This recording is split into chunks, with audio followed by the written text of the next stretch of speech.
नमस्कार, न्यूज 11 भारत देख रहे हैं आप। आपके साथ मैं हूं अभिषेक भारती। अमूमन आपने सुना होगा संतोषम परम सुखम, संतोषम परम सुखम, संतोषम परम सुखम। लेकिन हम झारखंडियों की बदनसीबी रही है, हमारे लिए संतोषम परम दुखम, हमारे दुख का कारण बन गए हैं संतोष कुमार। आप अंदाजा लगाइए कि एक रजिस्ट्रार, सब रजिस्ट्रार, अवर निबंधक, जो भी कहें, जिनसे रांची से लेकर के धनबाद तक की जनता त्रस्त है, जिनके खिलाफ सीआईडी जांच कर रही है, जिनके खिलाफ एफआईआर दर्ज है, उन्हें फर्क नहीं पड़ता कि जमीन का नेचर क्या है, वो तो बस रजिस्ट्री कर देते हैं। और जिनके खिलाफ मामला विधानसभा के अंदर तक उठ गया, लेकिन अभी भी वो अपने पद पर बने हुए हैं और वो कॉन्फिडेंट हैं कि उनका कुछ नहीं बिगड़ेगा और वो ऐसा कर सकते हैं। इसलिए क्योंकि उन्हें पता है कि उनका कोई कुछ बिगाड़ने वाला नहीं है, उन्हें पता है कि उनके ऊपर कुछ लोगों का वरद हस्त है, लेकिन शायद उनको ये नहीं पता कि उनके ऊपर जिन लोगों का वरद हस्त है उनका पता हमारे पास है। हम जानते हैं उनको कौन बचाना चाह रहे हैं, लेकिन जो लोग उनको बचाना चाह रहे हैं, चाहे वो जो भी लोग हैं, उन लोगों का भी बचना बहुत मुश्किल है। इस बार तो हम सबका कच्चा चिट्ठा खोलेंगे। और याद रखिएगा, मैं फिर से बोल रहा हूं और इस मामले में बोल रहा हूं कि जब तक तोड़ेंगे नहीं तब तक छोड़ेंगे नहीं। सबसे पहले आपको एक रिपोर्ट दिखाते हैं। रिपोर्ट दिखाइए।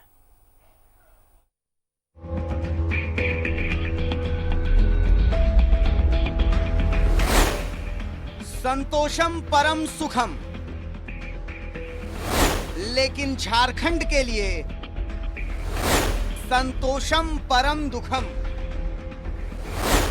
और झारखंड के दुख ये हैं।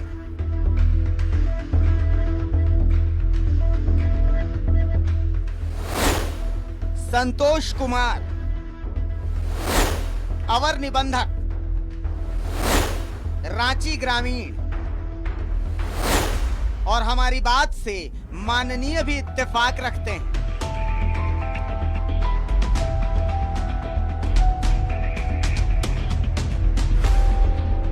इरिगेशन क्या, उन पे तो जांच भी किया है एसी महोदय ने, एसएन राम जी हैं जो जांच किए हैं। जांच करने के बाद उन पर एफआईआर भी हुआ है और बावजूद उस पर उन पर कोई कार्रवाई नहीं हुई। तो वही आज सदन में मामला उठा है और इसीलिए हम लोग तो बार बार कह रहे हैं ना कि पदाधिकारी बेलगाम हो गए हैं। एफआईआर भी हुआ है, जो मुझे जानकारी मिली है, एफआईआर भी हुआ है और बावजूद उसके वो काम कर रहे हैं, पड़े हुए हैं। देखिए, संतोष कुमार जो धनबाद में जिला सब रजिस्ट्रार हैं और उनके खिलाफ उनके उसी जिले के एडिशनल कलेक्टर श्याम नंदन राम जी ने जांच की, एफआईआर हो गया। एफआईआर नंबर 65/2020 है। अब आज भी पद पे बने हुए हैं। क्या मतलब है? सरकार क्या मैसेज देना चाहती है? जांच करा ले सरकार। अकेले जो बलियापुर प्रखंड है, वहाँ कई एकड़ जमीन उन्होंने दूसरे तीसरे के नाम पर ट्रांसफर कराए हैं। तो मैं तो कहता हूँ कि सरकार को सिर्फ हटाना नहीं चाहिए, बल्कि गिरफ्तार करके जेल भेजना चाहिए और साथ ही जो भी कोई स्वतंत्र एजेंसी हो उससे जांच करानी चाहिए। जितने उनके कार्यकाल में जितने भी रजिस्ट्री हुए सबकी जांच होनी चाहिए, पर उस पर कार्रवाई होगी। अगर आप पिछले सिस्टम को देखें तो ऐसे कई भ्रष्टाचारी हैं, मैंने ही प्रश्न उठाए हैं और विगत 3 वर्षों से 4 वर्षों से वो पद पे हैं और इसका संज्ञान पिछली सरकार ने लेना जरूरी नहीं समझा। अगर आपका कार्यकाल 3 साल का होता है तो आप 5 साल किसी पद पर बने हुए हैं, अगर आप भ्रष्टाचारी हैं तब भी आपको फिर से ट्रांसफर करके एक एक्टिव पद पे डाल दिया जाता है, कोई कार्रवाई नहीं होती है। तो निश्चित तौर पर सिस्टम है, जो ये सिस्टम थोड़ा सा जो है इसको सुदृढ़ करना है और कई सारी बातें जो है सदन के माध्यम से संज्ञान में आती हैं। तो निश्चित तौर पर इस पे जो है मुख्यमंत्री सीधे संज्ञान लेते हैं और उस पर कार्रवाई अवश्य होगी। भाई मैंने किया है तो मेरी हुई तो बिल्कुल होगी, क्यों नहीं होगी अगर सदन में उठा है तो। जिस पर एफआईआर दर्ज है, जिसने लूट मचा रखी, जिसने जमीन के नेचर तक की परवाह नहीं की, क्या उसे पद पर बना रहना चाहिए?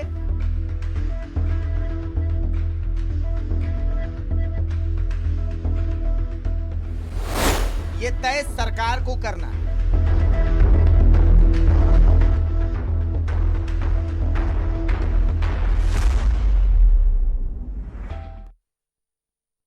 संतोष कुमार रांची ग्रामीण के सब रजिस्ट्रार हैं। अब हम आपको रांची के नगड़ी अंचल के एक जमीन की तस्वीर दिखाते हैं, जिस जमीन की रजिस्ट्री हो गई। रजिस्ट्री करने वाले कौन है? रजिस्ट्री करने वाले संतोष कुमार ही। जमीन पर मौजूद हैं अजय लाल, और अजय लाल वो तस्वीरें दिखा रहे हैं जमीन से। आप देखिए उन तस्वीरों को। जाएगी, नाला बिक जाएगा, आदिवासी जमीन भी बिक जाएगी, जीएम लैंड भी बिक जाएगा। बस शर्त इतनी होनी चाहिए कि खरीदने वाला मौजूद होना चाहिए, और खरीदने वालों के पास नोटों की मोटी गड्डी होनी चाहिए। सब कुछ आपके घर पर होम डिलीवरी की तरह मौजूद हो जाएगा। जी हाँ, हम बात कर रहे हैं रांची के ग्रामीण क्षेत्रों की, जहां पर यदि आपकी चाहत है कि ग्रामीण क्षेत्रों की जमीन को हम रजिस्ट्री करा लें तो सब कुछ जादू की माफिक संपन्न हो जाएगा। इस वक्त मैं मौजूद हूं रांची से करीब 17-18 किलोमीटर दूर नगरी के इलाके में, जहां के बारे में शिकायतें मिल रही है कि किस प्रकार से इस जमीन को भी पूरी तरह से फर्जी तरीके से लोगों के नाम रजिस्ट्री करा दी गई। एक एक जमीन की रजिस्ट्री 3-3 बार 4-4 बार हुई, और यह सब कुछ संभव होता है पैसों की बदौलत। और यदि पैसा भी मौजूद है तो और कुछ भी आपको चाहिए जिसकी ज़रूरत पड़ेगी जमीन की रजिस्ट्री होने के बाद। मैं दिखाने की कोशिश करता हूं, जिस प्लॉट पे मैं मौजूद हूं वह प्लॉट भी विवादित है, और जाहिर सी बात है इस प्लॉट को विवादित करने के बाद इसको साफ करके ईमानदारी पूर्वक जिस किसी ने भी रजिस्ट्री कराई है उसके साथ आप देखेंगे, सिर्फ तस्वीर में बताने की कोशिश कर रहा हूं कि ये सब कुछ भी चलता है। यदि आपको ग्रामीण इलाके में रजिस्ट्री करानी है जमीन की तो एक शख्स का भी नाम याद रखना होगा आपको। उस शख्स का नाम है संतोष कुमार। मैं दिखाने की कोशिश कर रहा हूं कि किस प्रकार से जमीन की रजिस्ट्री के बाद दलालों का गुट, जो दलालों का पूरा समूह है, किस प्रकार से जश्न मनाता है और सब कुछ संभव हो जाता है सिर्फ आपके पास पैसे होने चाहिए। जिस प्लॉट की मैं चर्चा कर रहा हूं, जो प्लॉट आप तस्वीरों में देख पा रहे हैं, जिस प्लॉट को आप अपने टीवी स्क्रीन पर देख पा रहे हैं, इस प्लॉट के बारे में भी चर्चा है कि पैसे खर्च करके, नोटों की गड्डी दिखा करके इस जमीन की भी रजिस्ट्री कराई गई है फर्जी तरीके से। कायदे से ये आदिवासी लैंड का एक बड़ा हिस्सा है जिसको सामान्य लैंड बताया गया और फिर उसकी रजिस्ट्री कराई गई। जाहिर सी बात है, एक तरफ पैसे खर्च हुए होंगे और दूसरी तरफ क्या खर्च हुआ होगा सिर्फ आप देख सकते हैं। पैसे खर्च कीजिए और साथ में इसकी भी व्यवस्था रखिए, आपका ज़मीन आपके नाम हो जाएगा। कहीं कोई रोकेगा नहीं, कहीं कोई टोकेगा नहीं कि किस प्रकार से ज़मीन, किसकी ज़मीन है, कौन बेचने वाला है। सिर्फ और सिर्फ आपको पैसों की भाषा अगले को समझानी होगी। और अवर निबंधक जो है रांची ग्रामीण क्षेत्रों के संतोष कुमार जी, उनके बारे में चर्चा ये है कि अपने जेब में जमीन की रजिस्ट्री की वो कागज लेकर चलते हैं, होम डिलीवरी करते हैं वो जमीनों की रजिस्ट्री का। यानी कि पैसा दे दीजिए, रकम दे दीजिए और उसके बाद ये तमाम जमीन कोई नहीं पूछेगा कि किस नेचर की ज़मीन है। आप बिल्कुल हर एक माल के माफिक जमीनें यहाँ रजिस्ट्री होती है। आदिवासी लैंड को समान लैंड बनाना है वह भी बन जाएगा, जीएम लैंड को समान कैटेगरी का ज़मीन बनाना है वह भी बन जाएगा। और यदि किसी के पास समान ज़मीन है, समान जनरल कैटेगरी का ज़मीन है और उसे आदिवासी लैंड बना के विवादित करना है तो वह भी हो जाएगा। यानी कि सब कुछ पैसों पर संभव है रांची ग्रामीण क्षेत्रों की जमीन की रजिस्ट्री कराने में। कहानी यहीं खत्म नहीं होती। आप देखेंगे ये पूरा का पूरा पिछले साल लॉकडाउन में प्लॉटिंग की गई है। पूरी की पूरी जमीन कृषि कार्य के लिए प्रयोग होता था, लेकिन धीरे धीरे करके पता नहीं वो कौन सा तंत्र है, कौन सा सिस्टम है कि जिसने ज़मीनों की पूरी प्लॉटिंग शुरू कर दी है। कुछ और कहानी मैं बताने की कोशिश करूंगा। अभी हमने आपको नगरी इलाके के ज़मीन के बारे में बताया कि किस प्रकार से ज़मीन को जमीन की रजिस्ट्री पैसों के बल पर, रकम के बल पर, नोटों की मोटी गड्डियों के बल पर सब कुछ संभव है। कैमरामैन रिंकू हुसैन के साथ अजय लाल, न्यूज़ 11 नगरी, रांची।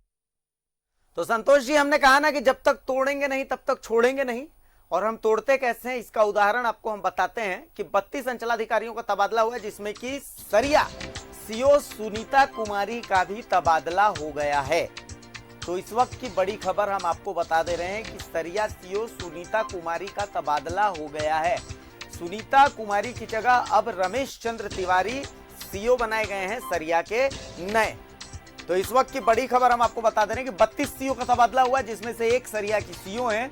सरिया की सीओ सुनीता कुमारी वो हैं जिन्होंने अपने पति को अपना तोता बना रखा था।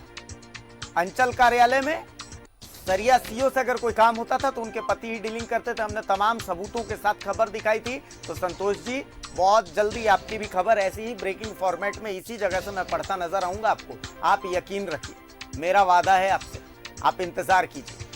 कोटवार is waiting for you too, मैं आपको बता दूं, तो इंतजार कीजिए। थोड़ा सा इंतजार करना, बहुत ज्यादा इंतजार हम आपको करवाएंगे नहीं।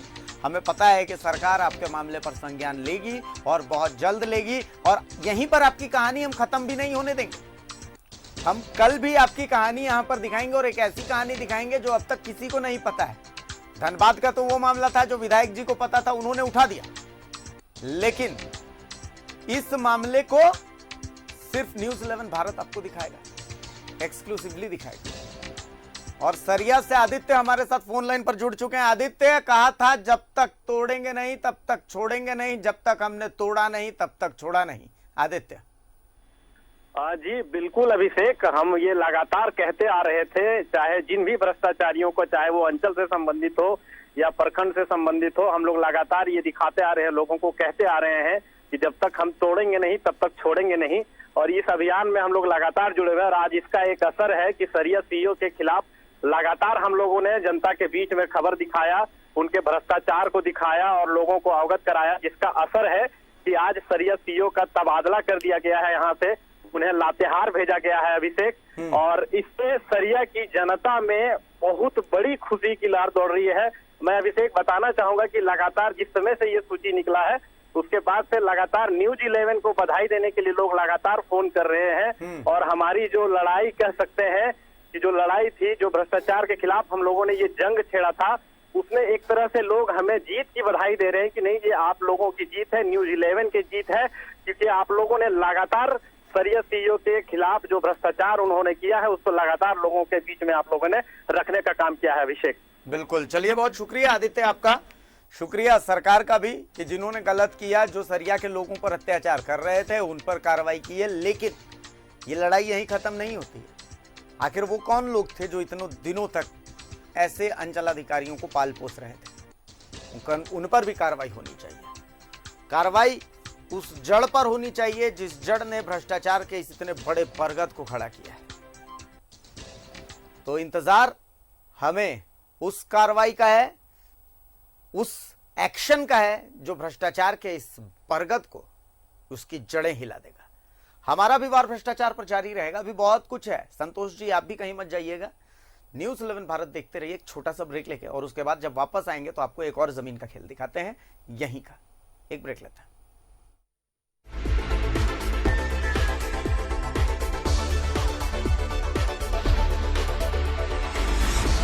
तो ब्रेक के बाद एक बार फिर स्वागत है। और संतोष जी, याद रखिएगा, मैं फिर से आपको बोल रहा हूं कि आपको कंठस्थ हो जाए कि जब तक हम तोड़ेंगे नहीं तब तक छोड़ेंगे नहीं। ब्रेक से पहले हमने नगड़ी दिखाया, अब चलिए हम आपको नामकुम लिए चलते हैं। नामकुम की वो जमीन जिस जमीन की रजिस्ट्री भी आपने की और रजिस्ट्री से पहले आपने जहमत नहीं उठाई ये भी देखने की कि ये जमीन आदिवासी जमीन है, गैर मजरूआ जमीन है, सरकारी जमीन है, आखिर इसका नेचर क्या है, क्या ये भूइयारी तो नहीं, जबकि आपकी तो ये जिम्मेदारी थी। अजय लाल बता रहे हैं इस जमीन का नेचर कि कैसे यहाँ गड़बड़ी हुई है। दिखाइए वो रिपोर्ट। ग्रामीण क्षेत्रों में लूट की कहानी का अंत कहां होगा कोई नहीं जानता। इस वक्त मैं मौजूद हूं नामकुम अंचल के हेतु बस्ती में, जहां पर वही पुरानी कहानी, पैसा दीजिए बगैर जमीन के नेचर को समझे हुए आपके नाम जमीन की रजिस्ट्री हो जाएगी। हमारे सहयोगी रिंकू हुसैन दिखाने की कोशिश करेंगे। हमारी दाहिनी तरफ का जिन जमीनों को आप देख पा रहे हैं, ये जमीन काफी कृषि योग्य जमीन थे, लेकिन इसे भी खरीदार खोजकर बेच दिया गया। वह भी रातों रात प्लानिंग बनी, 3-4 लोग आपस में बैठे और पूरी प्लानिंग हो गई कि कैसे जमीन को जनरल बताना है और उसके बाद रजिस्ट्री हो गई। कौन सा व्यक्ति अदालत में खड़ा होगा रजिस्ट्री के समय, कौन सा व्यक्ति रजिस्ट्री करते समय क्या नाम बताएगा और क्या कुछ होगा, और पूरी की पूरी कहानी ऐसे ही रच दी गई। देखेंगे तमाम जमीन ये कृषि योग्य जमीन है। यदि ईमानदारी से जांच की जाए तो किसानों की जमीन को सरकार को वापस करना होगा, प्रशासन को वापस करना होगा। ये पूरी की पूरी बस्ती ये दिखाने के लिए काफ़ी है कि किस प्रकार जमीनों की जो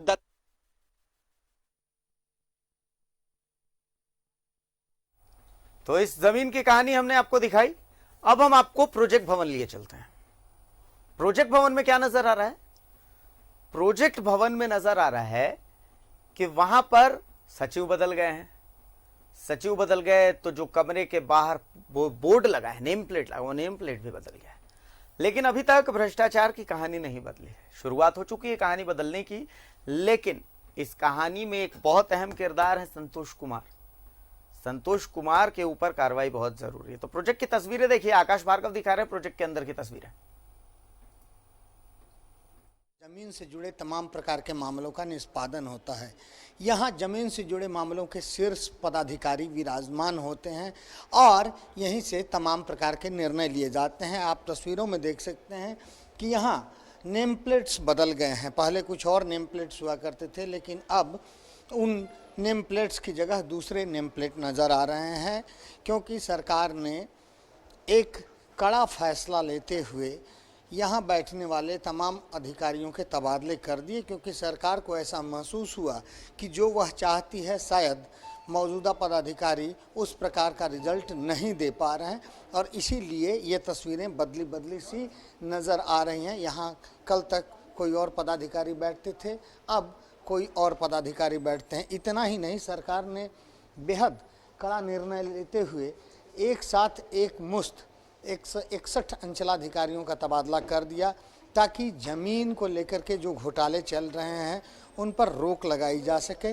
बावजूद इसके अब तक यह खेल बदस्तूर जारी है। हालांकि इस पूरे प्रकरण की सबसे अच्छी बात यह है कि मौजूदा हेमंत सोरेन सरकार चाहती है कि ज़मीन से जुड़े जिस प्रकार के घपले घोटाले को लेकर मामले नित्य उजागर हो रहे हैं उन पर रोक लगे और ज़मीन से जुड़े घोटालों की जो खेल चल रही है उस पर रोक लगाई जा सके। इसके लिए लगातार प्रयास किया जा रहा है, लेकिन अब तक यह खेल बदस्तूर जारी है। ये वही गलियारा है जहां से यदि पहले ही सख्त कदम उठाए गए होते तो शायद आज जो तस्वीरें देखने को मिल रही हैं वो तस्वीरें कुछ बदली बदली सी होती, लेकिन ऐसा हो न सका। अंततः सरकार को बहुत ही कड़े फैसले लेने पड़े। अभी भी राज्य में अनेक ऐसे अवर निबंधक हैं, अंचलाधिकारी हैं जो अपने पद पर काबिज हैं। उनका मुख्य काम है आम लोगों के साथ न्याय करने का। वे ज़मीन के कस्टोडियन होते हैं, लेकिन वे ऐसा न करके कुछ और ही खेल कर रहे हैं, जैसा कि न्यूज़ 11 भारत अपने मुहिम के दौरान लगातार दिखा रहा है, खबरों को प्रसारित कर रहा है। बहरहाल अब यह उम्मीद किया जाना चाहिए कि जिस प्रकार के कड़े फैसले ये सरकार ले रही है, जिस तरह से अधिकारियों के बीच यह संदेश देने का प्रयास कर रही है कि उनके द्वारा की जा रही गोरख धंधे को सरकार बर्दाश्त नहीं करने वाली है, तो शायद उनके बीच एक संदेश जाए। लेकिन अभी भी ऐसी मोटी चमड़ी वाले अधिकारी अपने पदों पर बदस्तूर विराजमान हैं जिन पर सरकार के इस संदेश का कोई असर नहीं हो रहा है, और उन्हीं में से एक हैं संतोष कुमार, जिनके मामले को न्यूज़ 11 भारत ने काफ़ी प्रमुखता से प्रसारित किया और जिसके बाद यह मामला सदन में भी गूंजा। लेकिन अभी भी ये पदाधिकारी क्या कर रहे हैं ये भी हम आपको तस्वीरों के मार्फत दिखाएंगे। तस्वीरों के मार्फत से आकाश ने वादा किया है कि वो तस्वीरें दिखाएंगे, और उनके वादे को हम तोड़ कैसे सकते हैं। तो इसी कहानी का अगला हिस्सा वहां से शुरू होता है जहां से ये खेल फिलहाल चल रहा है, यानी रांची ग्रामीण का रजिस्ट्री कार्यालय। वहां पर क्या कुछ नजर आया, आप आकाश भार्गव की इस रिपोर्ट में देखिए। कि वो लॉबी दिखाई जहां से जमीन से संबंधित तमाम मामलों का निष्पादन किया जाता है। बहरहाल यहाँ इससे पहले कि मैं उस प्रकरण को आगे बढ़ाऊं, यहाँ मैं मास्क हटा रहा हूं क्योंकि बोलने में परेशानी हो रही है। आप तस्वीरों में देख सकते हैं, ये अवर निबंधक का कार्यालय है जो रांची ग्रामीण से संबंधित है। यहाँ रांची ग्रामीण से जुड़ी जमीन का निबंधन किया जाता है। यहाँ काफ़ी बड़ी संख्या में लोग पहुँचे हुए हैं, जिनमें से कई ऐसे लोग हैं जो ज़मीन का निबंधन कराने पहुँचे हैं, जबकि कई लोग हैं जो अपनी ज़मीन की बिक्री के लिए यहाँ पहुँचे हैं। बहरहाल यह सामने का दरवाज़ा बंद है, इसकी वजह से मैं आपको दूसरे रास्ते से अंदर लिए चलता हूँ और दिखाने का प्रयास करता हूँ कि फ़िलहाल यहाँ क्या कुछ गतिविधियाँ चल रही हैं, क्योंकि कल से ही यह मामला काफ़ी गर्म है। हालांकि न्यूज़ 11 भारत ने पहले ही इस मामले को काफ़ी प्रमुखता से उजागर करने का प्रयास किया था और खबरों को काफ़ी प्रमुखता से प्रसारित भी किया गया था। इसके बाद यहाँ की गतिविधियाँ कुछ धीमी पड़ी, लेकिन अभी भी यहाँ काम बदस्तूर चल रहा है। सदन में इस कार्यालय की गूंज सुनाई दे चुकी है।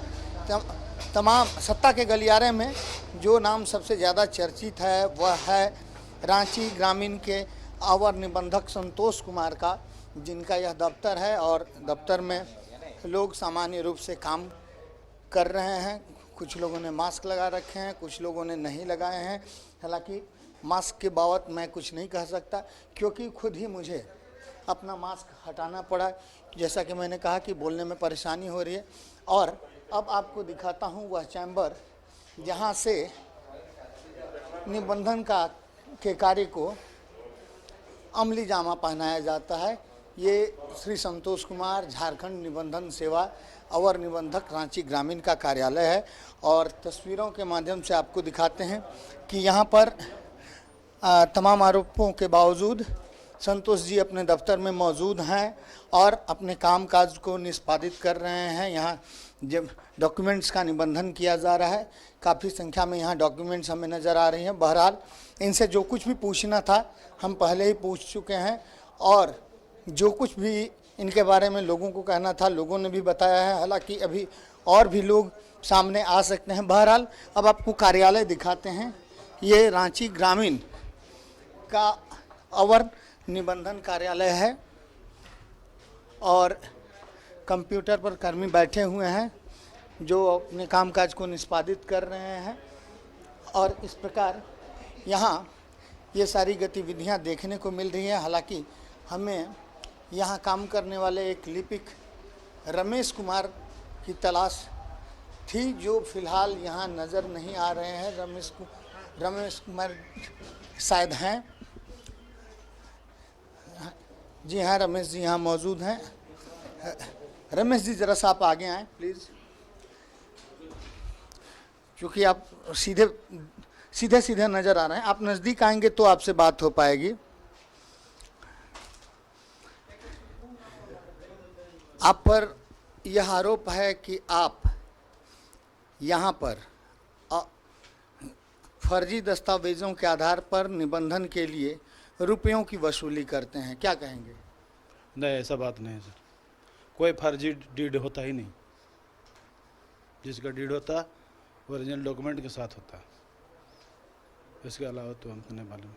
और आपके खिलाफ कितने मामलों की जांच चल रही है? एक भी नहीं। कितना वजन डाल दिया था आपने कि आपके खिलाफ सारे जांच रोक दिए गए?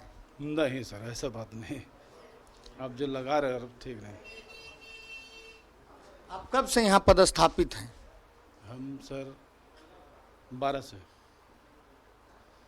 अभी कौन सा साल चल रहा है? अभी चल रहा सर 21।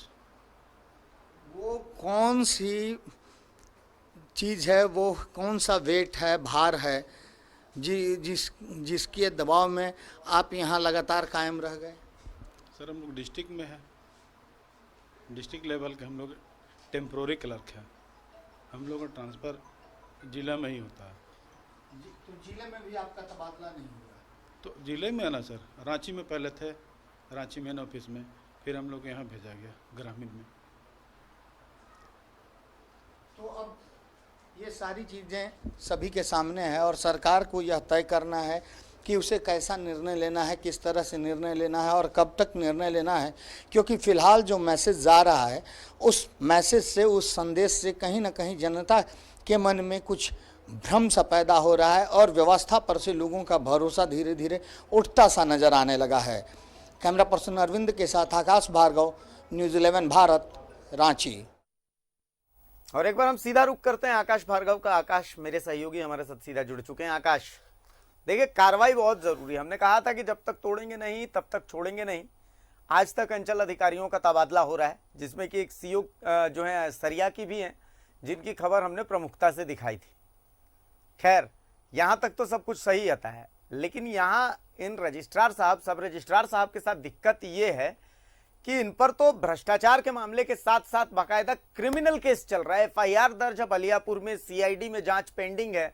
इन सब के बावजूद अब तक अगर ये टिके हुए हैं तो इतना तो तय है कि कोई है जो इनको बचाने की कोशिश कर रहा है।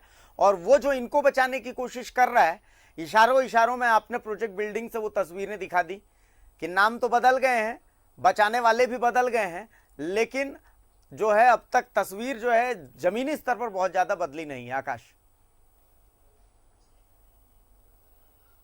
जी हाँ, देखिए जमीनी स्तर पर यदि तस्वीरों की हम बात करें तो बहुत ज़्यादा तस्वीरें नहीं बदली हैं, क्योंकि जिस तरह का एक्शन होना चाहिए शायद अब तक नहीं हो पाया है। हालांकि जब भी किसी पर कोई आरोप लगता है तो प्रॉपर तरीके से उसकी जांच की जाती है, उसकी जांच कराई जाती है और जांचोपरंत दोषी पाए जाने के बाद ही संबंधित व्यक्ति के खिलाफ कार्रवाई की जाती है। लेकिन यहाँ चूंकि मामले की जांच के लिए मुख्यमंत्री ने सीआईडी को आदेश दिया है, मुख्यमंत्री का आदेश है कि संतोष कुमार के मामले की जांच सीआईडी करे। साथ ही साथ जो कुछ अन्य अंचलाधिकारी हैं, 8 अंचलाधिकारी, 4 सीआई, 7 लिपिक और 13 राजस्व कर्मचारी, इन सभी के मामलों को इस तरह से ट्रांसफर कर दिया गया है, जिसमें स्पेसिफिकली संतोष कुमार के मामले की जाँच के लिए सीबीआई को आदेश दिया जा चुका है।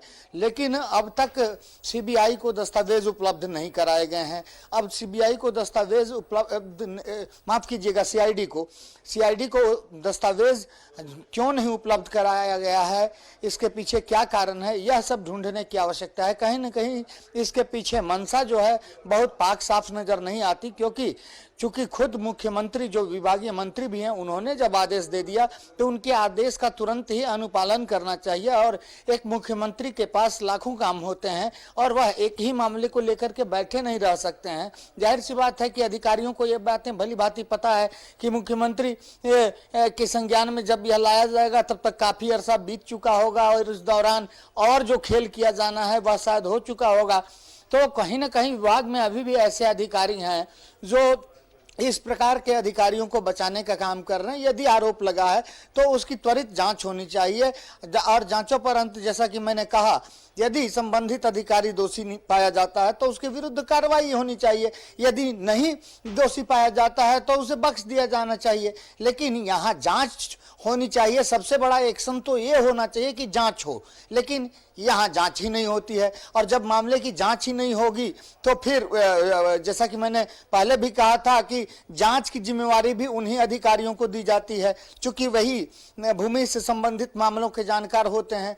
अब चूंकि यहाँ सभी आपस में मिले हुए हैं, हो सकता है इसमें कुछ ईमानदार लोग भी हों, सभी इस तरह के न हों, लेकिन जांच भी उन्हीं लोगों को करनी है। तो अब क्यों मामले को लटकाया जा रहा है, ये स्पष्ट रूप से समझा जा सकता है। इसमें कहीं कोई किंतु परंतु नहीं है कि कुछ और भी अधिकारी ऐसे होंगे जिन्हें ऐसा लगता है कि यदि संतोष कुमार के ऊपर गाज गिरती है तो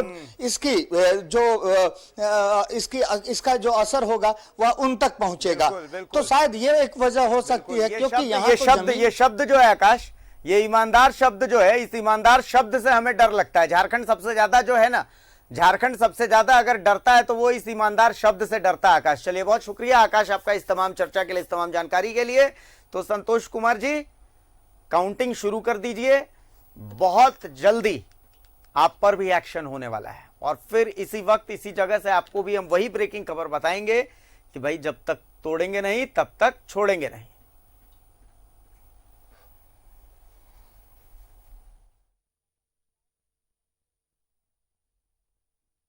कुल मिलाकर के बहुत जल्दी हमें इंतजार है इस कार्रवाई का और बहुत जल्दी ये कार्रवाई होगी। सवाल उठे हैं, इन सवालों के जवाब सरकार जरूर देगी, लेकिन इस बार लड़ाई सिर्फ एक जगह वार की नहीं है, इस बार कई जगह वार की है। जहां से इस भ्रष्टाचार को भरण पोषण मिल रहा है उस जगह पर वार करना बहुत जरूरी है।